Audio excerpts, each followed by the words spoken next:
Welcome to Hello English Teacher.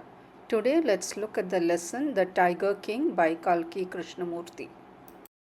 On the 10th day of his birth, the royal prince spoke, and this astonished everybody in the palace. He wanted to know how he is going to die. The chief astrologer told him that since he was born on the hour of the bull and the tiger are enemies, and so his death would be caused by a tiger. The prince hence gave a warning to all the tigers. He said, "Let tigers beware."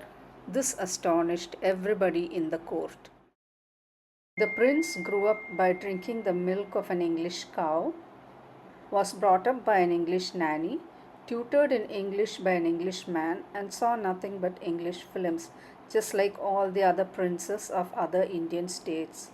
When he came the age of 20, the state, which was with a court of wards, came into his hands. When the prince remembered his vow, he called the divan and told him that he wanted to marry. He asked him to find a girl in whose kingdom there are a lot of tigers. The divan did so, and the prince married. Each time he visited his father-in-law, he was able to kill a few tigers. In this way, he was able to kill about 70 tigers. Once the king was about to lose his kingdom when he denied the British officer to shoot a tiger.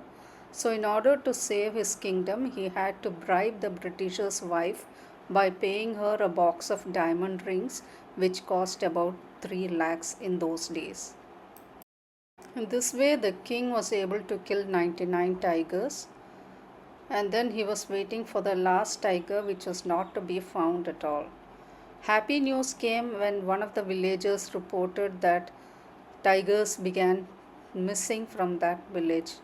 So he was very happy and he camped in that village to find the last tiger. He also announced tax deductions for 2 years for that village in a happy note. The king became very angry when he could not find the last tiger. Many of the soldiers lost their job. He also warned the divan that he could lose his job if he does not find the last tiger. In order to save his job, the divan had to bring his old tiger, which he had brought from the Madras People's Park and kept.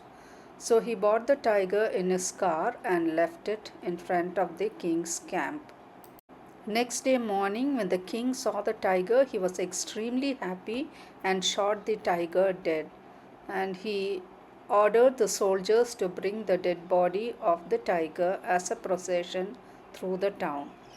When the king left, the soldiers looked at the dead tiger. It was not dead. Afraid of the king, they decided to kill the tiger. So the soldiers this time killed the last tiger. The king was now very happy and decided to look into all other chores. So it was his son's 3rd birthday and he decided to present him with a toy. He bought a wooden toy, a tiger toy, from an unskilled carpenter and presented it to his son.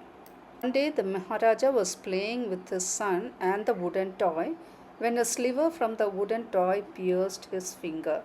This became infected and the infection flared in the Maharaja's right hand.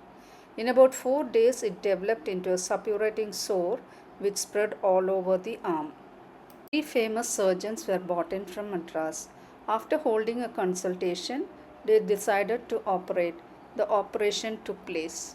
The 3 surgeons who performed the operation came out of the theatre and announced, "The operation was successful.